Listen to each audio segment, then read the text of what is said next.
num lugar maravilhoso como esse, me veio a inspiração de Luís de Camões. Ao imenso e profundo oceano, que ensinam as quintas que aqui vês, que o mar com fim é grego ou romano e o mar sem fim é português.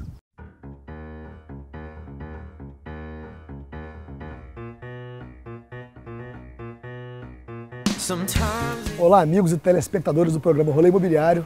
Hoje eu convido vocês a fazer um passeio diferente aqui no Forte São Francisco Xavier da Barra de Piratininga, que a gente vai conhecer um pouco da história aqui do 38º BI, o Glorioso, e vamos falar sobre terrenos de marinha num bate-papo super informativo com o Coronel Largura. Fiquem ligados que o rolê de hoje está nota 10, galera!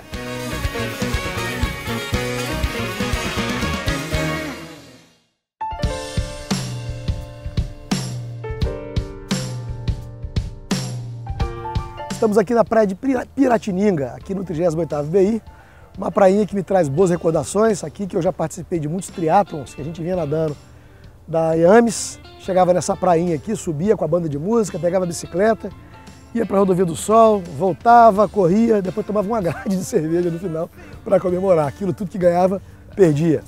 Bom, a gente veio hoje aqui nesse local especial por dois motivos. Primeiro, para fazer uma visita ao Coronel Largura, lá da Poupex. Vocês vão ver a entrevista acompanhando todo o procedimento para financiamento de imóveis de marinha. E vamos também conhecer aqui o museu do Forte São Francisco Xavier da Barra de Piratininga. É um local maravilhoso, o berço da colonização capixaba, aos pés aqui do Convento da Penha, num lugarzinho fantástico, né? Vitória de um lado, Enseada do Suar, a Pequena Dubai, como se diz, a terceira ponte aqui, o Morro do Moreno.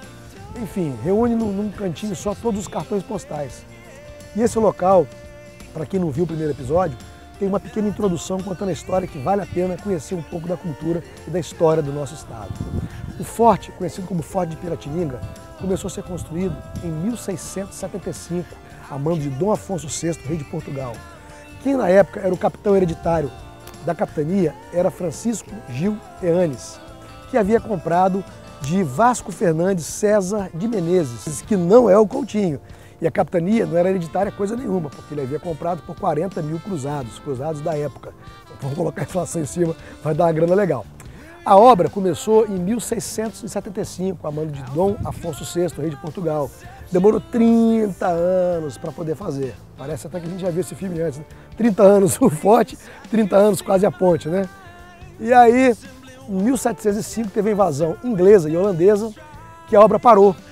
E ela depois foi retomada a construção, só ficando pronta em 1724, quando recebeu as peças de canhão, que eu falei errado, inclusive, no primeiro episódio do programa, que eu falei 2.400 toneladas, não, 2.400 quilos, 2,4 toneladas. São 14 canhões, esses que estão aqui até hoje, canhões da época, que chegaram aqui em 1724 para dar proteção ao forte, que recebeu um formato redondo, que a gente vai ver pela frente, dá para ver melhor essa característica. Bom, um forte situado num ponto geográfico estratégico aqui, na entrada da Baía de Vitória, por onde os navios passavam, né?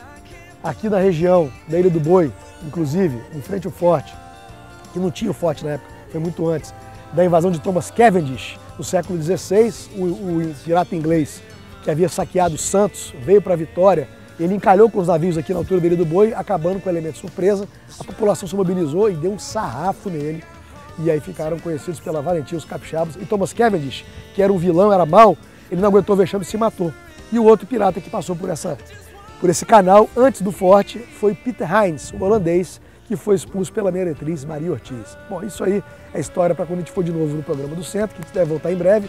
Mas vamos deixar de jebe-jebe e vamos então conhecer aqui o Museu do Forte Piratininga. Vamos nessa, galera. Vem comigo, vamos lá. Muito legal a linha do tempo aqui, ó. 1500, descobrimento do Brasil, 1535, a chegada de Vasco Fernandes aqui, a primeira missa, revolta indígena, aldeia Nossa Senhora da Conceição, da Igrejinha da Glória, Pedro Palácio, jesuíta, morte de Fernandes Coutinho, Cavendish, que nós falamos ali, foi o inglês que foi humilhado aqui, cometeu suicídio, 1615, Igreja dos Reis Magos, opa, lá em Nova Almeida, chegada dos holandeses, que foi com Peter Heinz, aqui, 692, ouro, isso eu não sabia. Começou a conclusão da construção do forte, logo depois da invasão dos holandeses e ingleses, não foram esses dois, foram outros. Independência do Brasil, aqui o Forte da época, Revolta dos Escravos, Morte de Francisco Xavier, Insurreição de Queimados, muito legal isso aqui, Casa de Misericórdia, enfim, até os dias de hoje aí, muito legal, bacana demais.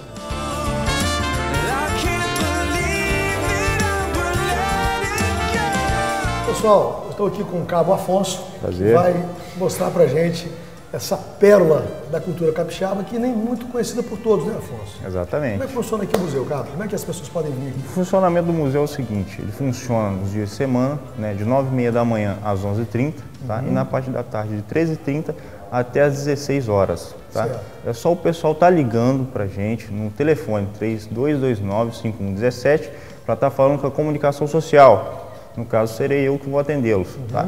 E visitas nos finais de semana, sábado e domingo, no caso. E feriados. Em qual horário do final de Mesmo semana? horário. Mesmo horário. Exatamente. E se tiver grupo de escola, grupo, mesmo procedimento? Mesmo ligar, procedimento. agendar e vir. Né? Exatamente. Inclusive, daqui a pouco vai chegar uma escola aí. Ah, legal. Fala um pouco pra gente aí do museu, o que você acha mais atrativo, que aquilo que seria para você o mais bacana. Dá uma passada do seu ponto de vista aqui do Museu de Piratininga pra gente. O que eu posso estar falando aqui é o berço, né, da colonização do solo do Espírito Santo, porque tudo se iniciou aqui, no ano de 1535, quando Vasco Fernandes Coutinho veio para cá, né, na sua caravela chamada Glória. Então aqui é o início de tudo, foi onde começou a colonização, né, veio os imigrantes logo após. O forte foi construído exatamente para proteger os colonizadores, então eu posso dizer que é o berço de tudo. Ok. Essa ala do forte aqui, ela fala da colonização portuguesa, né? Exatamente. Ok, a gente tem aqui a época da carta da Princesa Isabel, nós temos aqui o ciclo do açúcar. Essa questão aqui, o que foi isso aqui? No século XVII, 50 casas, Guilherme Azeredo, Plano de Defesa. Sempre, essa aqui é a história de Cavendish, né? Exatamente. Ah, ok. Exatamente. Ok. 1710 também de invasão. Do lado de lá nós temos a parte da Segunda Guerra Mundial, né? Sim. Vamos dar uma olhadinha lá também de conhecer? Sim.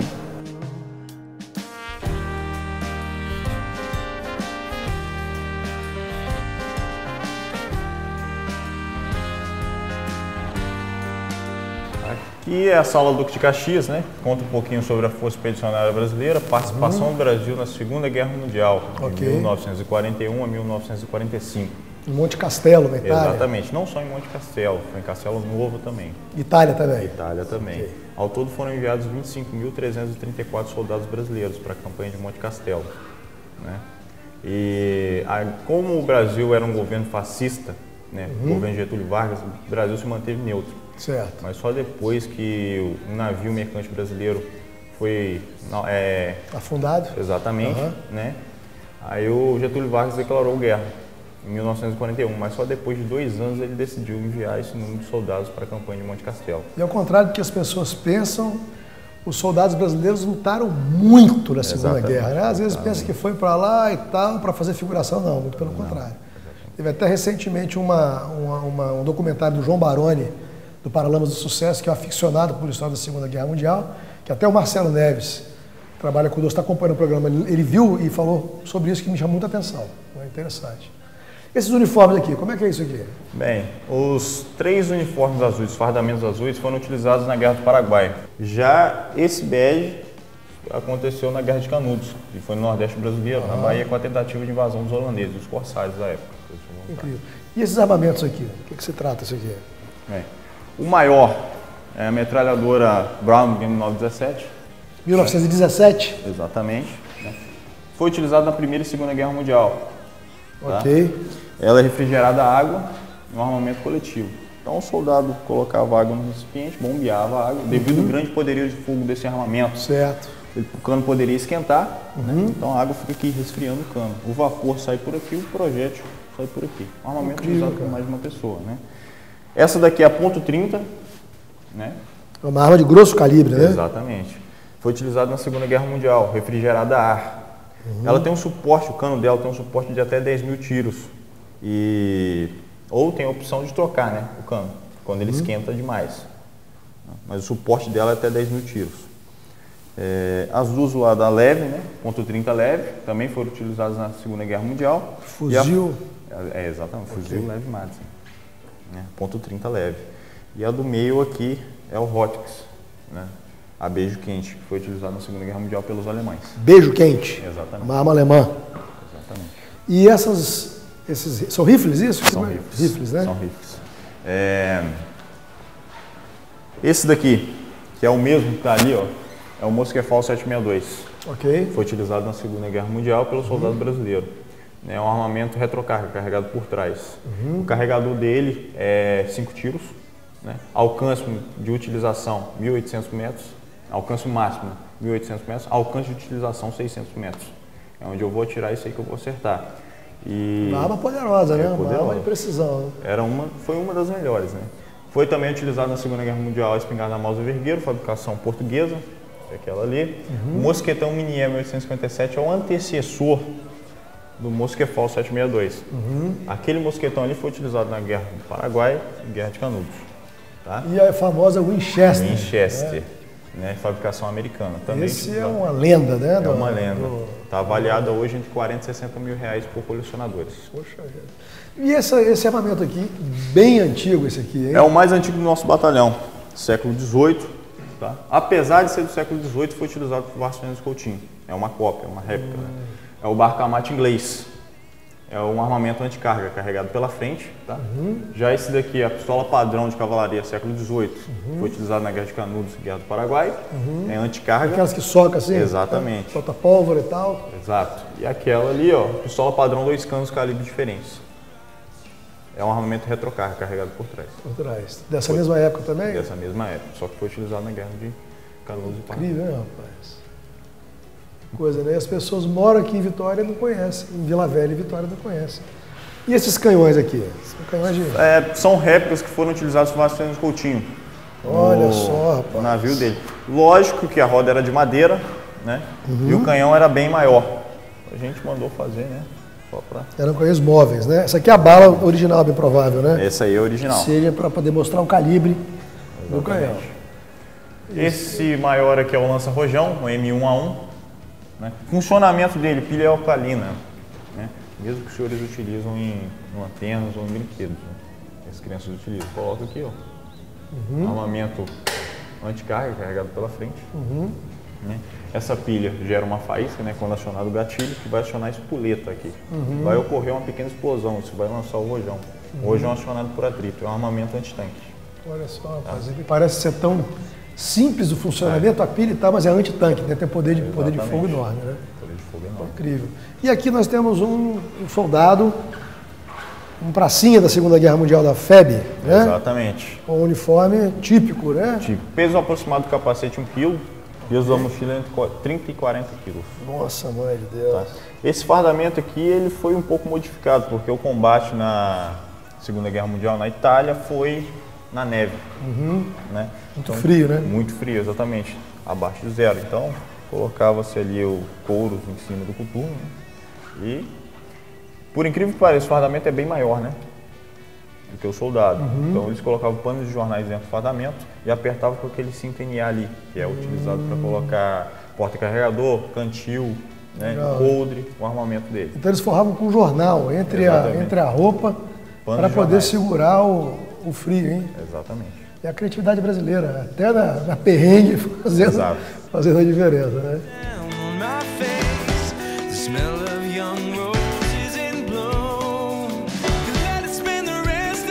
Cabo Afonso aqui na Praia de Piratininga, chama Praia de Piratininga ainda aqui? Sim.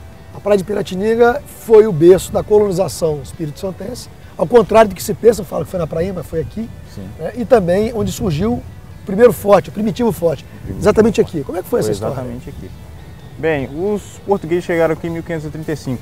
Certo. Quando eles chegaram aqui, tinham 3 tribos indígenas, tupiniquins, goitacás e botocudos. Ok. Conhecidos por sua selvageria, né, os botocudos decidiram atacar. Então o Vasco Fernandes Coutinho decidiu utilizar suas armas de fogo. Né? Então ele ganhou, né, esse espaço aqui, ganhou o território.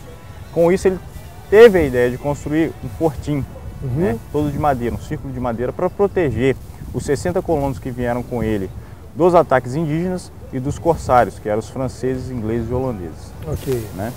Só depois, em 1703, que passou a ser esse forte aqui, né? Quando ele foi terminado, em 1703. Mas antes disso foi construída a igreja mais antiga do Brasil, Foi a Igreja do Rosário, ali na Vila do Espírito Santo. A segunda, né? A segunda igreja mais antiga do Brasil. Exatamente, porque logo após que ele construiu esse fortinho, ele foi para a Vila do Espírito Santo, onde fica a segunda igreja mais antiga do Brasil, e em volta construiu em torno de 30 casas. E a artilharia veio em 1724. São peças, você falou, holandesas? Holandesas, portuguesas e suecas. Que são de calibres diferentes, né? Exatamente. Interessante. Ao todo são 25 peças canhoneiras. 2,4 toneladas cada uma, né? Exatamente. Chamou a atenção, que eu não sabia, para mim foi uma surpresa enorme, é saber que em Portugal, no século XVI, século XVII e XVIII, no caso aqui século XVIII, já existia uma indústria bélica poderosa, né? Exemplo de Holanda, países que hoje são... Bom, tu sabia sim da indústria náutica na época lá da escola de Sagres, do Infante, do Henrique, mas nunca imaginaria, até pelo, como é que chama aquele negócio? Barca-mate inglês. Barca-mate inglês e aquele português que tinha lá também, aquela arma portuguesa. E, enfim, é realmente uma grata surpresa. E o horário para visita? Os dias são de terça a quinta, ok, tá? E sábado e domingo. E feriados também. O horário é de 9h30 da manhã, né, até as 11h30 e de 13h30 da tarde até as 16 horas. Okay. E o telefone para contato é 3229-5117.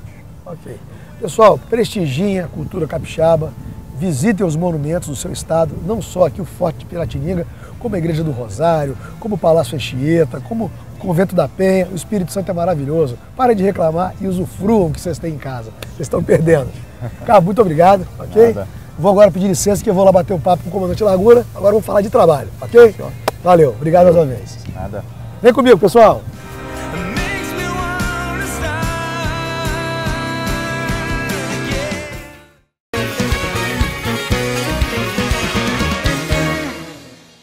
Pessoal, a gente está aqui na Poupex, aqui no 38º Batalhão de Infantaria, aqui no Forte Piratininga, em Vila Velha, e vamos bater um papo muito descontraído aqui com o Coronel Antônio Carlos Largura, natural de Castelo, que é um especialista na pauta e vai contar pra gente como é que funciona o financiamento de imóveis aforados e não aforados, para quebrar mais um mito que tanto atrapalha os corretores de imóveis que nada mais passa do que falta de informação. Coronel, quantos anos aí já na labuta, na pátria aí? Olha, eu comecei muito cedo porque eu fui inclusive o mais novo da minha turma de academia. Eu entrei com 17 anos depois de ter feito científico, antigo científico, né, em Castelo. E passei 4 anos na academia, saí aspirante oficial e fomos até o posto de coronel, quando eu fui para a reserva remunerada. E em 2006, 2011, 2001 eu fui para a reserva, em 2006 eu fui convidado para vir para a Poupex gerenciar o escritório da Poupex aqui no Espírito Santo. Explica para o telespectador o que é a Poupex. A Poupex, então vamos colocar um pouquinho mais de história lá. Desde 1935 já existia a Caixa de Construção do Ministério da Guerra, que era uma caixa de construção voltada para o financiamento imobiliário e a construção de imóveis para os militares. Certo. O grande problema é que aqueles associados eram poucos, não eram muitos, tinha dificuldade de recursos, então isso aí não atendia todo mundo. Em 1960, essa caixa de construção ela passou a ser Caixa de Financiamento Imobiliário do Exército, a CEFIEX. Eu cheguei a pegar um pouquinho ela, porque eu me formei em 1970, ela ainda existia, mas também não atendia a todos. Quando foi em 1980, com a criação da Fundação Habitacional do Exército, a FHE, que é a nossa empresa-mãe, no mesmo decreto de criação da FHE, foi estabelecido que a FHE seria a gestora da Poupex.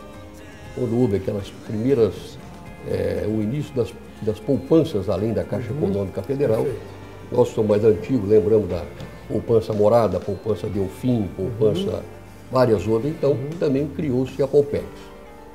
Então ela passou a ser o quê? A FHE como se fosse a empresa de cunho social da Força. Certo. E a Poupex, a empresa de captadora de recursos. Perfeito.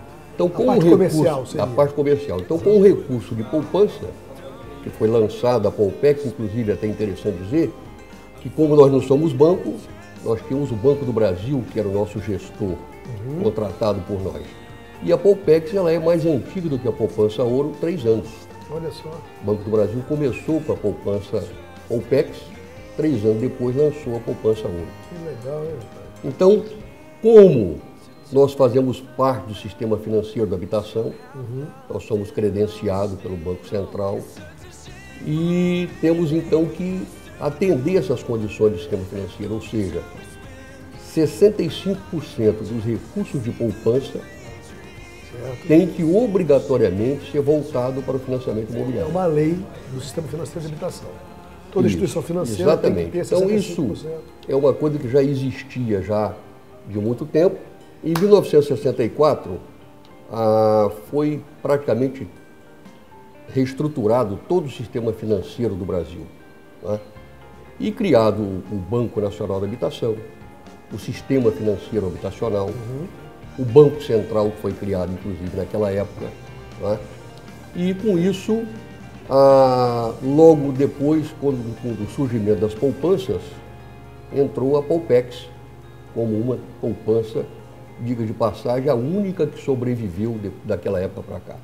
Coronel, uma grande questão que nós temos, moramos em Vitória, né? Como Vitória, Santos, Florianópolis, São Luís, várias cidades litorâneas do Brasil enfrentam a questão do terreno de Marinha. E a gente tem um exemplo aqui em Vitória, 2 bairros em particular, que são bairros muito procurados, que tem um fluxo de vendas muito forte, que é o centro de Vitória e a Praia do Canto, que são bairros muito bons de se morar, inclusive guardando-se as proporções. O centro de Vitória é um imóvel mais em conta, mas apartamentos de ótimo nível, a gente inclusive tem uma pegada forte no centro. E Praia do Canto, que é um bairro tradicionalíssimo da cidade, que enfrenta essa particularidade.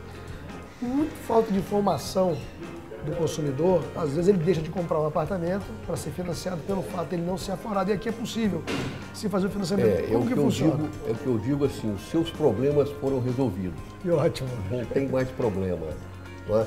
Porque nós fazemos o financiamento de terreno de marinha em regime de ocupação.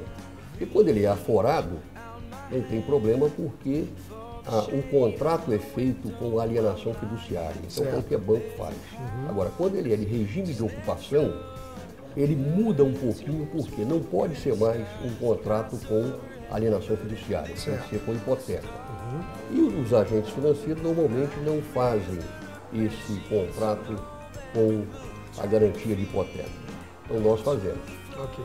E o procedimento para o comprador, como é que funciona? O procedimento é o mesmo qualquer de outro financiamento normal, ou seja, qual é o nosso, vamos dizer assim, a nossa sequência?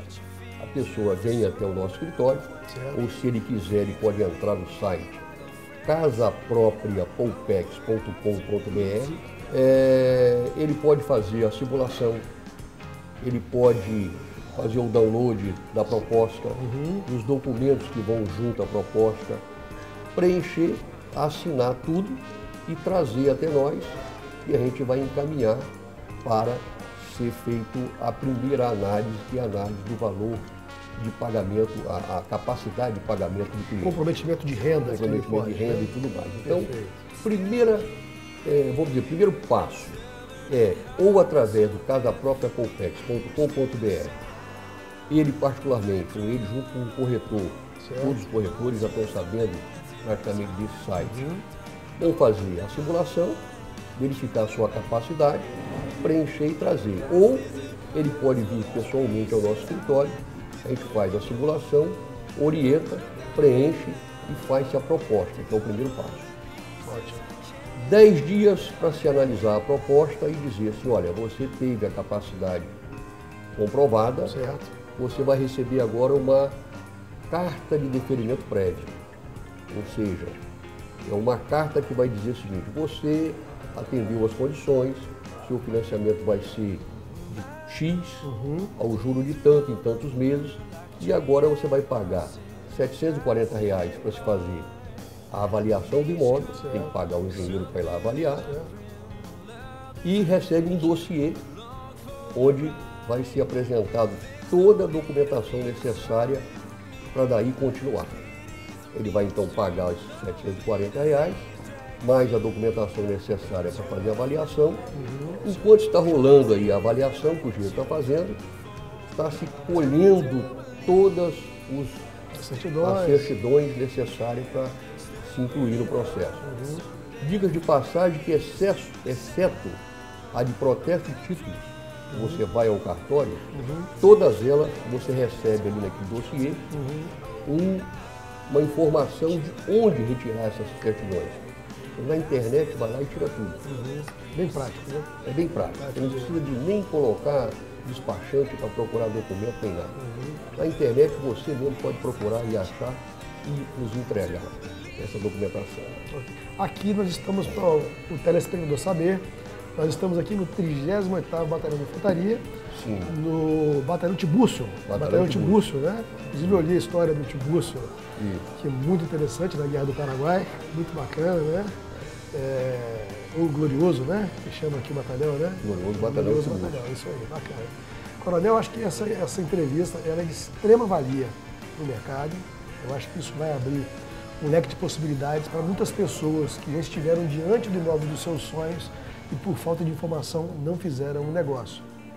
Nós mesmos já somos clientes aqui da Paupex, fizemos alguns financiamentos, até mesmo para o nosso amigo Renato, que trabalhava na Citar Construtora, que é do ramo imobiliário, adquiriu o Canto Nobre, Renato Bromer, né, da BOL, Publicidade e Propaganda, gente muito fina, o Renato, ficou satisfeitíssimo e comprou o imóvel dos sonhos dele aqui com a colaboração do Coronel Largura e da Paupex. E não tenham receio porque normalmente o cliente fala assim, mas dizem que não pode fazer o financiamento em marinha porque não sei o quê. Eu digo mais uma vez, não tem problema nenhum. Nós já fizemos aqui inúmeros que já foram registrados, como você bem disse, já estão morando no seu imóvel, né? E sem problema algum. A única diferença que tem é que o contrato, em vez de ser alienação fiduciária, é um contrato de hipoteca. Existe alguma diferença no contrato lá dentro? Existe. Mas como nós estamos no mercado, se a gente for raciocinar desde a Caixa de Construção do Ministério da Guerra, lá em 1985... Quase 100 anos, né? A gente tem quase 100 anos de experiência e tem como ajustar o contrato para poder um cartório de registro de imóvel não ter problema nenhum para registrar. Então, essa é a diferença. E a garantia maior do comprador, porque o registro é o que vai garantir o pagamento. É o que vai registrar. Do imóvel. Então, todos estão protegidos dentro de um sistema muito inteligente. Diga-se de passagem, o sistema imobiliário de financiamento, de uma forma geral, brasileiro, é um dos mais eficientes do mundo, um dos mais responsáveis do mundo. Jamais aconteceria o que aconteceu nos Estados Unidos. Aquela questão da subprime, que isso aqui, o imóvel nasce com a matrícula e morre com a mesma matrícula, não tem condições de haver uma subprime no meio. Então podem procurar aqui o Coronel Largura, podem procurar a Locamax, ok? Para procurar aquele imóvel que de tanto você sonha com ele, que está ao seu alcance e é bem mais fácil do que você imagina.